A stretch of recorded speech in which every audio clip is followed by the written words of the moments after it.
मुंजा आणि baby John सारखे मोठे हिंदी सिनेमे करताना तिथली कामाची शिस्त आणि मराठी सेटवरची शिस्त यामध्ये तुम्हाला काही मूलभूत फरक किंवा काही गोष्टी डिफरन्स काही जाणवला का थोडाफार?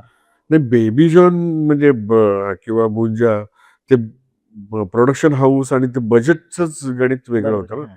पण तरी सुद्धा ते फार एवढं मोठं हे असलं हं, हं, हं. तरी शिस्तबद्ध पद्धतीने, कारण आदित्य सरपोतदार त्याचे दिग्दर्शक होते. हो, हो. तर त्यामुळे ते त्यांच्या शिस्तीतच सगळ्या गोष्टी होत होत्या. हां, किती त्या काय मराठी प्रोडक्शन हाऊस त्यांचा आहे किंवा कला दिग्दर्शक दिग्दर्शक मराठी मराठी होता. आहे. बरोबर आहे. हं, आणि हं. त्याच्याबरोबर आधी तुम्ही कामं केली असल्यामुळे बरोबर आहे. फास्टर फेणे, माऊली. उलाढाल त्यांनी केला होता मध्ये हां. पहिला. नाही, नाही. मी तुम्ही त्यांच्याबरोबर हे त्यांच्यावर 2 हां, चित्रपट केले बरोबर. असल्यामुळे एक त्याचा एक रॅपो तयार होतोच ना, की हं, हं, हं. कारण माऊलीमध्ये मी फायर स्टंट पण हो, केला हो. होता.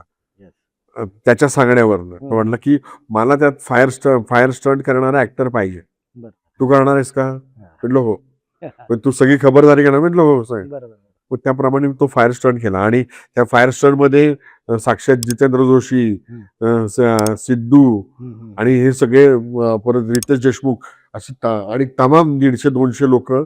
त्यांच्यामधनं ते पळायचं होतं.